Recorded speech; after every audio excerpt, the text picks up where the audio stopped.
Jack Morrison sat in the corner of his cell, watching the strange blue light that came from the walls. The light never changed, never dimmed, and never went out. It had been like this for 3 months now, ever since the aliens had captured him from the mining station on Titan 7. The cell was small, about the size of a bathroom back on Earth. 4 metal beds hung from the walls, and a small toilet sat in the corner. The walls looked like they were made of metal, but they felt warm when he touched them. Sometimes he could hear them making soft sounds like breathing. Lisa Carter, the scientist who shared his cell, said the walls were alive. Jack wasn't sure if that made things better or worse. 3 other people lived in the cell with him. Pete Collins had been a mechanic who fixed spaceships. He was a big man with thick hands and graying hair.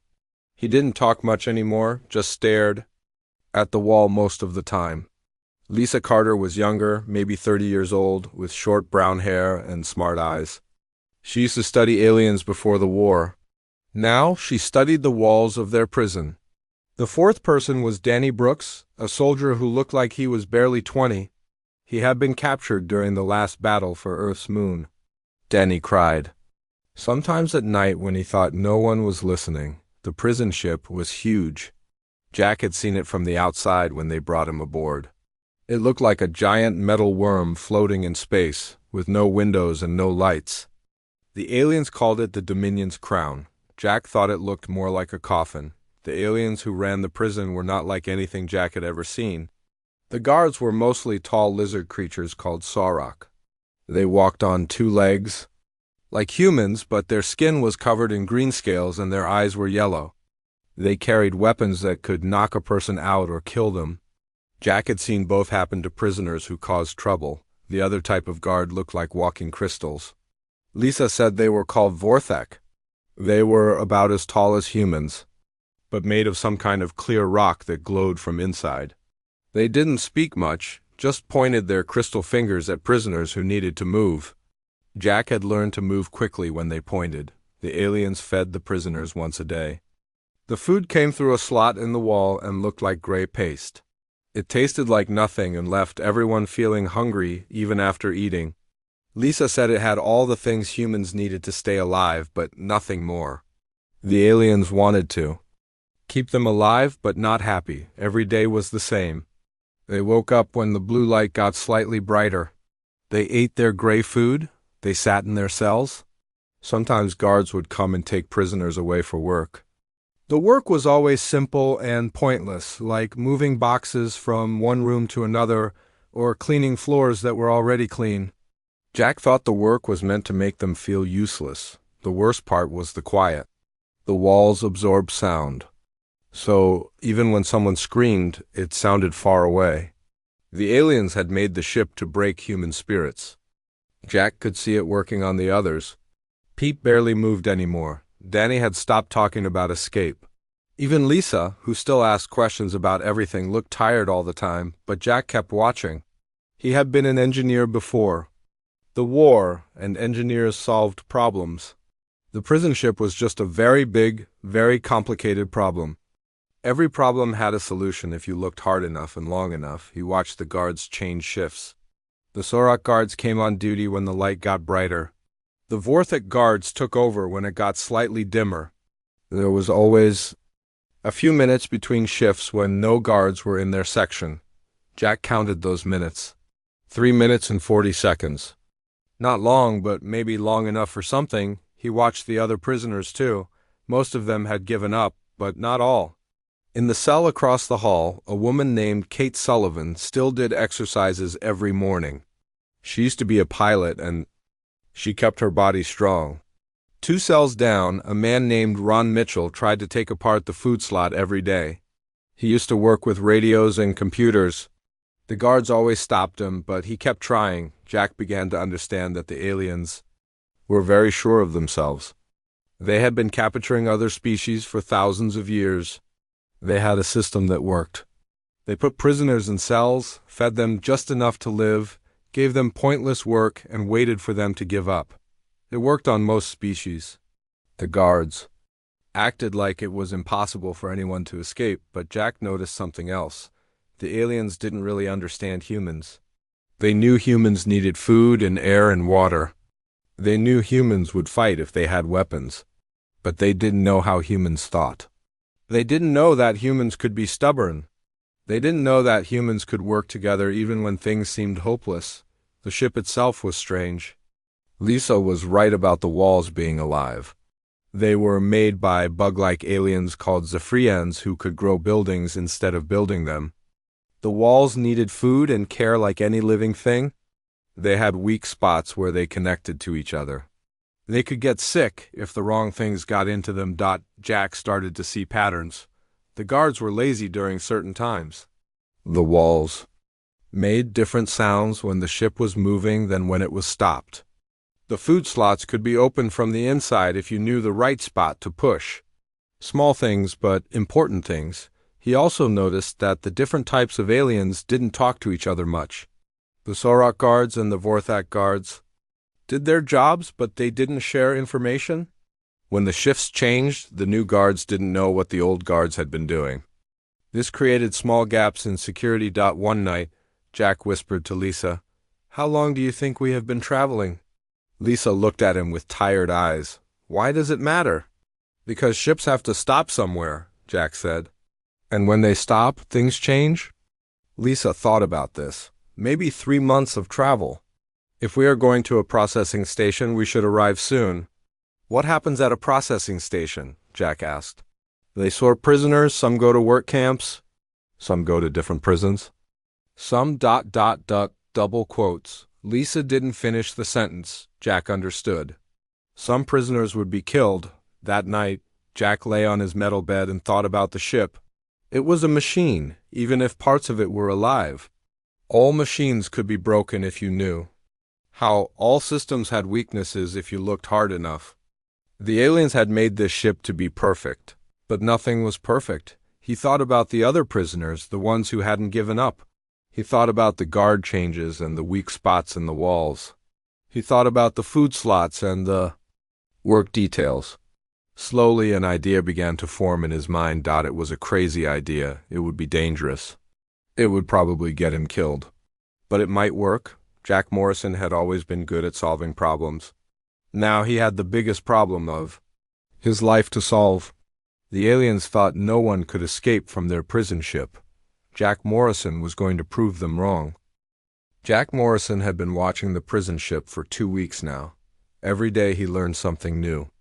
Every day he saw another crack in what the aliens thought was a perfect system. The morning started like all the others. The blue light in the walls got brighter. The food slot opened with a soft hiss. 4 portions of gray paste appeared. Jack ate his share quickly, then went to his favorite spot by the cell door. From there, he could see down the hallway in both directions. Pete Collins looked at him from across the cell. "Still watching, Jack?" "Always watching," Jack said. He had started talking to Pete more over the past few days.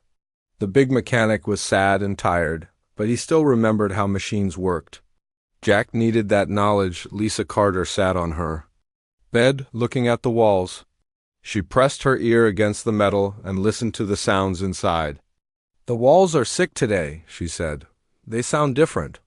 "Sick how?" Jack asked. "Like they have not been fed enough. Or maybe they ate something wrong." Lisa had been studying the living walls for weeks. She knew more about them than anyone else on the ship. Danny Brooks was doing push-ups in the corner. He did them every morning now. Jack had talked to him about staying strong. A soldier needed to be ready, Jack had said. Danny was starting to believe that again. The Sorok guard walked past their cell. Jack watched him carefully. This guard was called Grex. He was older than the others, with darker scales and a scar across his face. Grex was lazy. He walked his route slowly and sometimes stopped to rest. Jack had counted his steps. Always the same route, always the same speed. "Pete," Jack said quietly, "when you fixed ships, did you ever work on living metal?" Pete thought for a moment. "Not living, but biomechanical. Some of the new ships had parts that grew instead of being built. Tricky stuff. You had to feed it right or it would die." "How did you feed it?" "Special chemicals. Had to be mixed just right. Too much and it would grow too fast. Too little and it would get weak. Pete looked at the walls. Why do you ask? Just curious, Jack said, but he was thinking hard. If the walls were alive, they needed food. If they needed food, they could be poisoned. The Vorthic guard appeared at the end of the hall. This one was called Zek. The crystal alien moved without making sound, but Jack had learned to watch for the light that came from inside its body. Zek was more careful than Grex, but it had a weakness too. It could not see very well in the dark. Jack watched as Grex and Zek talked. The lizard guard made hand signals. The crystal guard flashed different colors. They were discussing something important. After a few minutes, Grex walked away and Zek took his place. 3 minutes and 40 seconds, Jack whispered to himself. The shift change was always the same length. Always the same gap. When neither guard was paying attention, a new prisoner was brought past their cell. She was a woman about 40 years old, with short red hair and angry eyes. 2 Sorok guards pushed her along the hallway. She was fighting them, even though her hands were tied behind her back. Fresh meat, Pete said sadly. Poor woman. But Jack was thinking something else. New prisoners meant the ship was still collecting. Humans. That meant they were still near human space. That meant rescue was possible if they could get a message out. After the guards left, Jack started his daily routine. He pressed his ear against the door and listened to the sounds outside. Footsteps, voices, the hum of machines. He was learning the language of the ship. At midday, the work detail came. A Sorok guard opened their cell door. You four? Come. They followed the guard down the hallway. Jack memorized every turn, every door, every detail. The ship was huge, but it had patterns. Hallways led to other hallways. Doors opened to rooms with specific purposes. It was like a city, but a city that made no sense. They were taken to a large room filled with boxes. The guard pointed at one pile of boxes. Move these there. He pointed at an empty space across the room. Do not talk, do not stop, work. It was pointless work, Jack knew. The boxes probably contained nothing important. They would be moved back tomorrow or the next day. But Jack didn't care about the boxes. He cared about the room. The ceiling was lower here. The walls made different sounds. There were air vents near the top, probably connected to the ship's breathing system. In the corner, he saw a maintenance panel. It was locked, but locks could be picked if you had the right tools. While they worked, Jack talked quietly to the others. Lisa, look at those walls. Are they the same as in our cell? Lisa glanced around. Different, younger, I think. Not as tired. Pete, see that panel over there? What do you think it controls? Pete looked where Jack was pointing. Probably environmental. Air, heat, maybe lights, standard stuff. Danny, how many guards have you seen today? Danny thought for a moment. 6 different ones, but they all follow the same routes. Jack nodded. The aliens had enough guards to watch the prisoners, but not enough to watch everything. They relied on their technology and their reputation. No one had ever escaped, so they didn't expect anyone to try. After work, they were taken back to their cell. Jack immediately went to his watching spot. The hallway was busier now. Prisoners were returning from different work details. Guards were changing shifts. He watched it all. The red-haired woman was in the cell across the hall. She was talking to Kate Sullivan, the pilot who did exercises every morning. Jack wished he could hear what they were saying. New prisoners always had fresh information about the outside world. That night, Jack lay on his bed and thought about everything he had seen. The ship was big and complicated, but it followed rules. The guards were strong and well-armed, but they were predictable. The walls were alive, but that made them vulnerable in ways that metal walls would not be. He thought about the other prisoners, too. Most of them had given up hope, but some had not. Kate Sullivan was still strong. Ron Mitchell still tried to take apart the food slot. The new woman looked angry enough to fight. There were others, too, scattered throughout the ship. People who still had skills. People who still had hope. Jack started to form a plan. Not a complete plan, not yet. But the beginning of one. He would need to talk to the other prisoners. He would need to learn more about the ship. He would need to find the weak spots in the alien security. Most importantly, he would need to convince people that escape was possible. That was the hardest part. The aliens had spent 3 months breaking down the prisoners' spirits. They had made everyone believe that resistance was useless, but Jack had seen the cracks in their system. He had seen the lazy guards and the predictable routines. He had seen the living walls that could be poisoned and the maintenance panels that could be hacked. He had seen the 3-minute gaps between shifts and the blind spots in the hallways. The aliens thought their prison ship was perfect. They thought no one could escape because no one ever had. But Jack Morrison was an engineer, and engineers knew that every system had weaknesses. Every machine could be broken if you knew how. The next morning, Jack woke up with a new purpose. He would not just watch anymore, he would start to act. He would find the other prisoners who still had fight in them. He would learn the ship's secrets. He would find a way to turn the alien strengths into weaknesses. Jack Morrison was going to escape from the Dominion's crown, and he was going to take as many other humans with him as possible. The aliens had no idea what was coming. Jack Morrison knew he could not escape alone. The prison ship was too big, the guards too many, and the systems too complex. He needed help. He needed people who still had hope, still had skills, and still had the will to fight. The problem was talking to them. The aliens watched everything. The walls had ears that could hear whispers. The guards carried devices that could detect when prisoners gathered together. Any obvious attempt to organize would be stopped quickly. Jack had to be clever. He had to find ways to communicate that the aliens would not understand. It started with the red-haired woman. Her name was Amy Foster, and she was a doctor. Jack learned this during the daily work detail. Amy was assigned to the same room as Jack's group, moving the same pointless boxes from one place to another. The Sorok guard, Grex, was being lazy as usual. He stood by the door watching but not really paying attention. Jack moved close to Amy while they worked. "Doctor," he whispered, pretending to struggle with a heavy box. "We need to talk." Amy looked at him carefully. "About what?" "About getting out of here." Amy's eyes got wide. She looked around to make sure no guards were listening. "Are you crazy? Nobody escapes from here." "That's what they want us to think," Jack said. He moved another box. "But I've been watching. There are ways." "Even if there were, they would kill us all if we tried?" Jack stopped working for a moment. "They're going to kill us anyway. When we get to the processing station." "You know that, right?" Amy was quiet for a long time. Finally, she nodded. "Some of us, yes, maybe all of us." "Then we have nothing to lose," Jack said. "Help me. I need your medical knowledge." Amy thought about it. "What do you need?" "Ways to make the guards sick. Ways to help prisoners stay strong. Ways to treat injuries." Jack picked up another box. "I'll find you again tomorrow. Think about it." The next day, Jack started working on Kate Sullivan. She was the pilot who did exercises every morning. Jack had seen her talking to other prisoners during work details. She was respected, and people listened to her. Jack found her in the washing area. Prisoners were allowed to clean themselves once a week in a large room with water spouts. The guards watched, but they stayed near the door.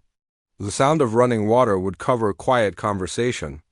"Kate," Jack said, moving to the water spout next to hers. "I need to ask you something." Kate looked at him.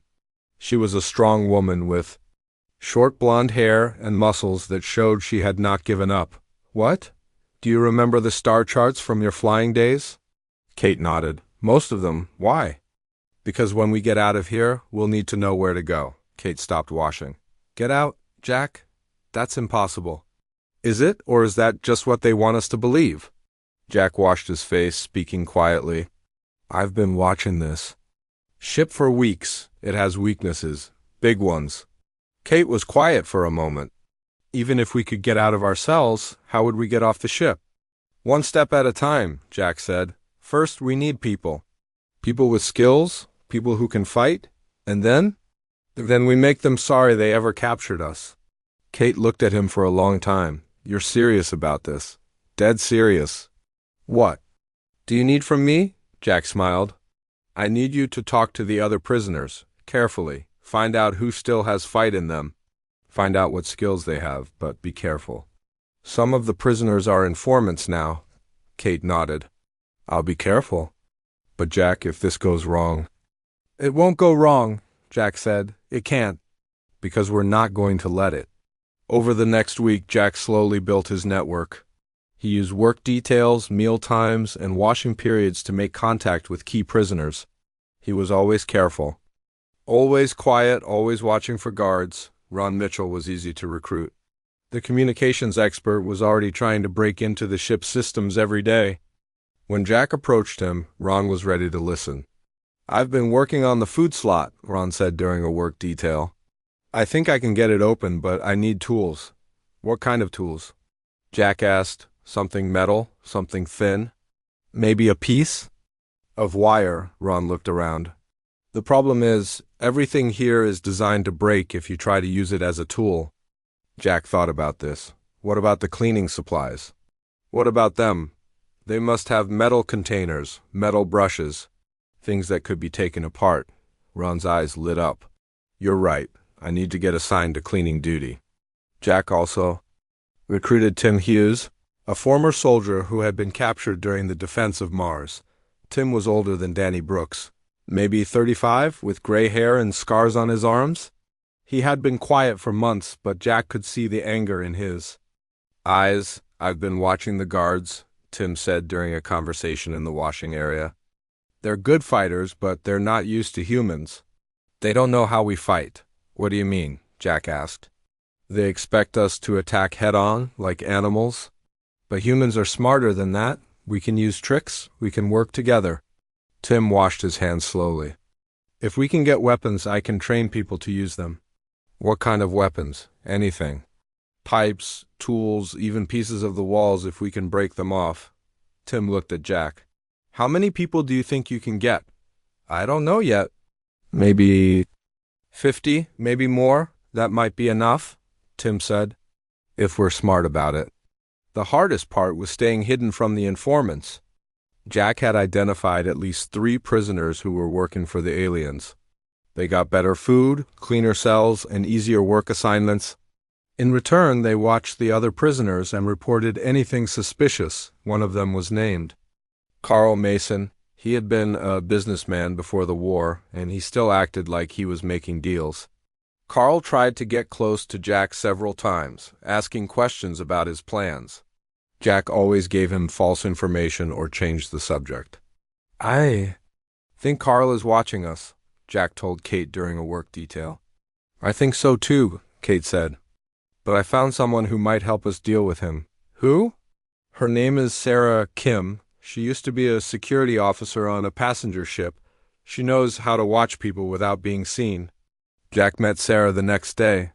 She was a small woman with black hair and quick eyes.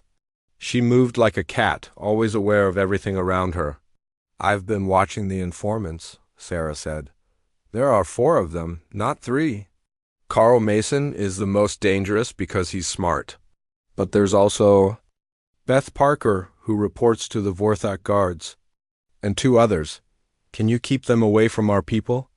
Jack asked. I can try, but we need to be more careful. They're getting suspicious. Jack realized he needed to change his approach. Instead of trying to recruit everyone at once, he would build small groups. Each group would only know a few other people. If one group was discovered, the others would be safe. He created 5 groups of 10 people each. Each group had different skills and different jobs. Kate Sullivan led the group. Of pilots and navigators, Tim Hughes led the fighters. Ron Mitchell led the technical people. Amy Foster led the medical team. Jack kept control of the overall plan. Communication between groups was handled through a system of signals. A certain way of sitting at meals meant a message was ready. A pattern of coughs meant danger. Hand signals during work details passed information. The network grew slowly but steadily. People who had given up hope started to believe again. People who had been broken started to get strong. The aliens noticed that the prisoners seemed different, but they could not figure out why. Jack knew they were running out of time. The ship was getting close to the processing station. Soon, the aliens would start separating the prisoners. Some would go to work camps, Others would be executed. The network would be broken up, but Jack had learned something important. Humans were stronger than the aliens thought. When humans worked together, when they had hope and a plan, they could do impossible things. The aliens had made a mistake. They had put all their human prisoners in one place. They had given them time to think and plan. They had underestimated what humans could do when they were desperate. Jack Morrison had built his network. Now it was time to use it. Jack Morrison gathered his team leaders in the washing area. It was the only place where they could talk without being heard. The sound of running water covered their voices, and the guards stayed near the door. Kate Sullivan, Amy Foster, Ron Mitchell, Tim Hughes, and Sarah Kim stood around Jack. Each of them led a group of prisoners. Each of them had skills that would be needed for the escape. Each of them knew that failure meant death. "The ship is slowing down," Kate said quietly. "I can feel it in the way the floor vibrates." "We're getting close to the processing station," Jack nodded. He had felt it too. They had maybe 2 days left before the ship docked. 2 days to finalize their plan and get ready to act. "Ron, what? Did you find out about the communication systems?" Jack asked. Ron looked around to make sure no guards were watching. "I got into the maintenance area yesterday. The ship has 3 main communication arrays. One on the top, one on the bottom, and one in the middle. If we can disable all 3, the ship can't call for help." "How do we disable them?" "The power systems are biomechanical, like everything else on this ship. I found the main power coupling." "For the middle array?" "If we can get Lisa's poison into the system, it should shut down." Amy Foster had been working with Lisa Carter to create something that would make the living walls sick. They had been stealing cleaning supplies and medicines from the medical bay. Mixed together in the right way, they created a poison that would damage the ship's biosystems. "How much poison do we need?" Jack asked. "For the communication array, maybe 2 bottles, Amy said. "But if we want to damage the walls and security systems, we need much more, maybe 10 bottles. "We have 6 bottles. "Ready?" Amy continued. "We can make more, but we need more supplies. And we need to be careful. The guards are starting to notice that things are missing." Tim Hughes spoke up. "My people are ready to fight. We've been making weapons from the work tools. Pipes, metal bars, anything we can get. But we need to know where the guard stations are." Sarah Kim had been mapping the ship during her work details. She had a good memory for layouts and had been drawing maps on pieces of cloth. "There are 5 main guard stations," Sarah said. 1 near our cell blocks, 1 near the shuttle bays, 1 at the communication center, 1 at the main power plant, and 1 at the bridge. Each station has about 10 guards. 50 guards total," Tim said, "plus the ones who patrol the hallways. Maybe 70 guards altogether. How many people do we have?" Jack asked. Kate counted in her head. "About 60 people who are ready to fight. Maybe 20 more who can help but aren't fighters." Jack thought about the numbers. 60 humans against 70 alien guards. The guards had better weapons and armor. But humans had something the aliens didn't expect. They had desperation and the element of surprise. "Here's what we're going to do," Jack said. "When the ship docks at the processing station, we hit them. Everywhere at once, 5 teams, 5 targets. We move fast and hard before they can organize." Jack pointed to each team leader. "Kate, your team takes the shuttle bays. We need ships to escape in. Tim, your fighters hit the main guard station. Keep them busy so they can't help the others. Ron, you and your technical people go after the communication arrays. Amy, you and your medical team hit the power plant with the poison. Sarah, you and your people go after the bridge. What about you?" Kate asked. "I'll be moving between teams, helping where needed. And I'll have a special job at the end." Jack had been thinking about this plan for weeks. It was dangerous and complicated, but it might work. The key was timing. Everyone had to move at exactly the same time. "How do we coordinate the attack?" Tim asked. "The washing area," Jack said. "When the ship docks, the vibrations will change. Everyone will feel it. That's our signal. 10 minutes after docking, we start. 10 minutes isn't much time, Sarah said. It's enough, Jack replied. We've been practicing our moves during work details. Everyone knows what to do, Amy raised her hand. What about the prisoners who aren't fighting? Some of them are too sick or too scared. We leave them, Jack said sadly. I don't like it, but we can't force people to come. And we can't wait for everyone to be ready. This is our only chance. What about the informants? Sarah asked. Carl Mason and the others will try to warn the guards. Jack had been thinking about this too. We deal with them right before the attack. Tim's people will make sure they can't talk to the guards. Ron looked worried. Jack, even if we take the shuttle bays, how do we know the shuttles will work? How do we know we can fly them? Kate's people will figure it out, Jack said. They're pilots. And the shuttles can't be that different from human ships. Kate nodded. We'll manage. The basic controls should be similar. What about after we escape? Amy asked. Where do we go? The aliens will chase us. Kate had been working on this problem. There's an independent trading station about 2 days away. It's called Haven Point. They don't like the council. They might help us. And if they don't? Tim asked. Then we keep running, Jack said. At least we'll die free instead of in cages. The team leaders were quiet for a moment. They all knew. The plan was dangerous. They all knew most of them would probably die, but they also knew they had to try. There's one more thing, Jack said. Ron, I need you to send a message to every human colony you can reach. Tell them what happened here. Tell them that humans can fight back. Even if it means the aliens will find us faster? Ron asked. Especially then, Jack said. If we're going to die, let's make sure it means something. Let's make sure other humans know they can resist. Over the next day, the teams made their final preparations. Weapons were hidden in work areas. Poison was moved to the right locations. Maps were memorized and destroyed. Everyone practiced their part of the plan. Jack spent his time moving between the teams, checking on details and answering questions. He was nervous but tried not to show it. The other prisoners looked to him for confidence. If he seemed scared, they would be scared too. The hardest part was waiting. The ship was definitely slowing down now. The aliens were more active, moving supplies and preparing for docking. Some guards looked nervous, as if they sensed something was wrong but couldn't figure out what. Carl Mason, the main informant, had been asking more questions. He tried to get close to Jack during work details, but Sarah's people always blocked him.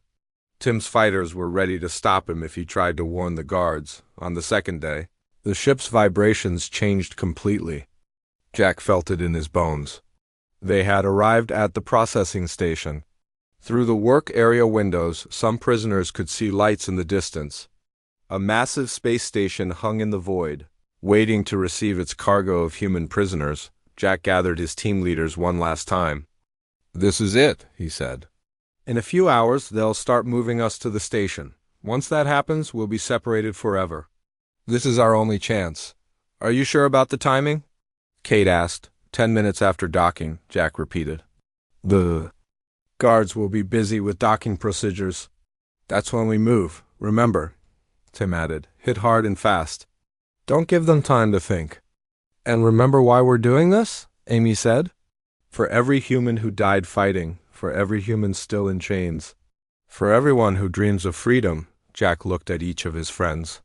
In a few hours, some of them would be dead. Maybe all of them. But they had chosen to fight instead of surrender. They had chosen hope instead of despair. Let's show these aliens what humans can do, Jack said. The docking process began an hour later. The ship shook as massive clamps grabbed it. Air hoses, connected to provide fresh atmosphere. Loading ramps extended from the station. Jack felt the final vibrations as the ship settled into its berth. He looked at his watch, a simple timepiece he had kept hidden since his capture. 10 minutes until the attack began. 10 minutes until they learned if humans could really escape from the Council's perfect prison. Jack Morrison was about to find out. Jack Morrison felt the ship stop moving. The deep vibrations that had shaken the walls for months finally went quiet. Through the small window in the work area, he could see the lights of the processing station. Huge metal arms reached out from the station to grab the prison ship. This was it. Jack looked at his hidden watch. 10 minutes until the attack. Around the ship, his teams were getting ready. Kate Sullivan and her pilots were near the shuttle bay. Tim Hughes and his fighters were close to the main guard station. Ron Mitchell and his technical people were by the communication arrays. Amy Foster had her poison ready for the power systems. Sarah Kim was moving toward the bridge. The aliens were busy with docking procedures. Guards ran back and forth, checking systems and preparing to move prisoners. They looked excited. For them, this was just another routine delivery. They had no idea what was coming. Jack watched Carl Mason, the main informant. The man was nervous, looking around like he knew something was wrong, but Tim's people were watching him. If Carl tried to warn the guards, they would stop him. 5 minutes left. Jack moved through the corridors, checking on his teams. The guards were too busy to pay attention to one more prisoner walking around. Jack reached the shuttle bay area and found Kate. "Ready?" he whispered. Kate nodded. Her face was pale but determined. "We found the bay controls. There are 4 shuttles inside. 2 look ready to fly." "Good. Get as many people on board as you can." Jack moved on. 3 minutes left. He found Tim near the main guard station. The big soldier was holding a metal pipe behind his back. Around him, 20 other fighters waited for the signal. "Remember," Jack whispered, "hit them hard. Don't give them time to use their weapons." Tim smiled grimly. "We've been waiting for this for months. They won't know what hit them." 1 minute left. Jack reached his position near the center of the ship. From here, he could move to help any team that got in trouble.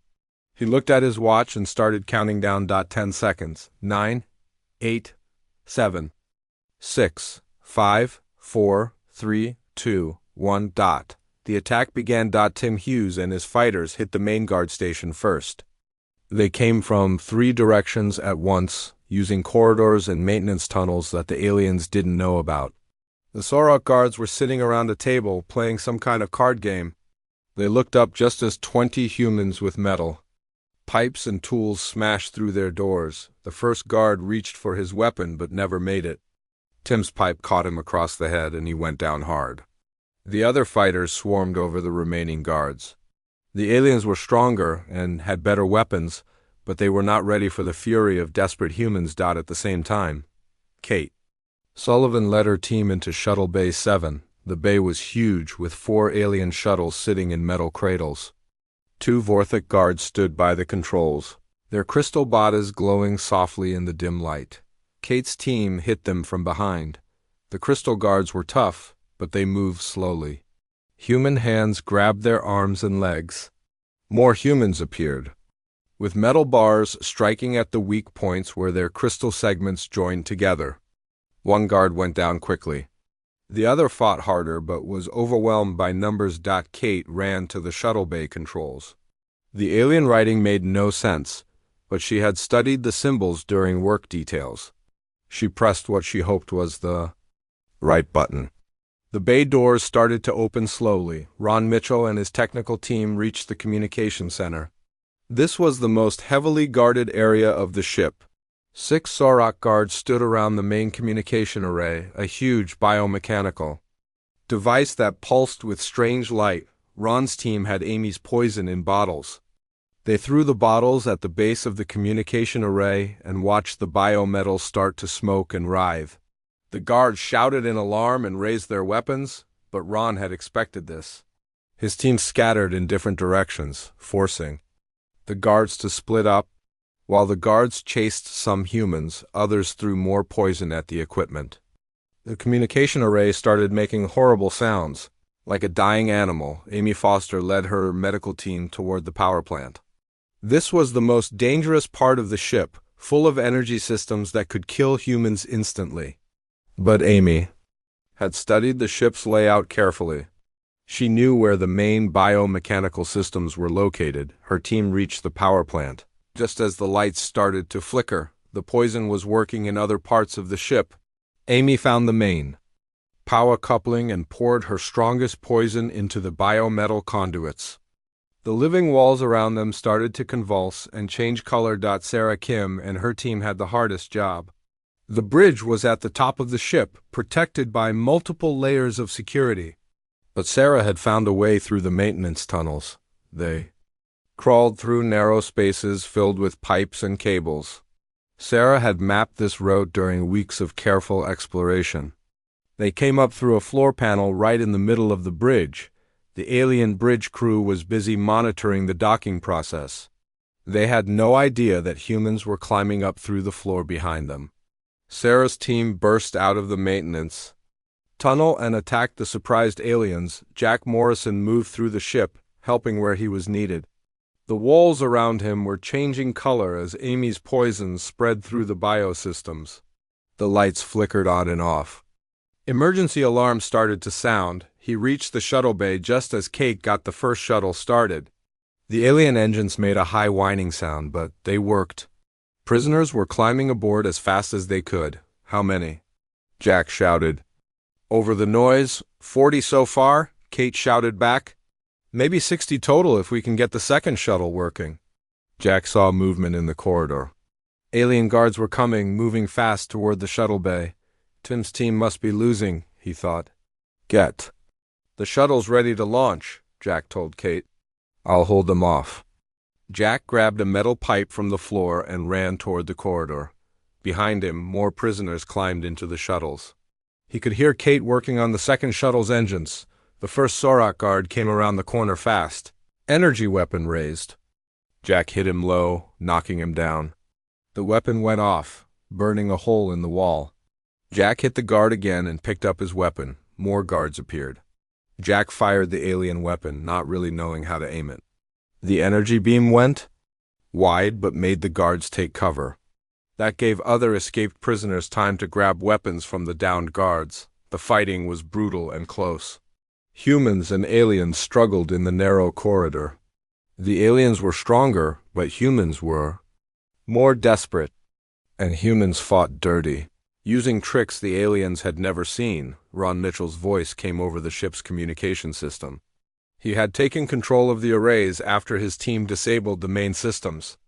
All teams, this is Ron, the station, is sending security ships. We need to leave now.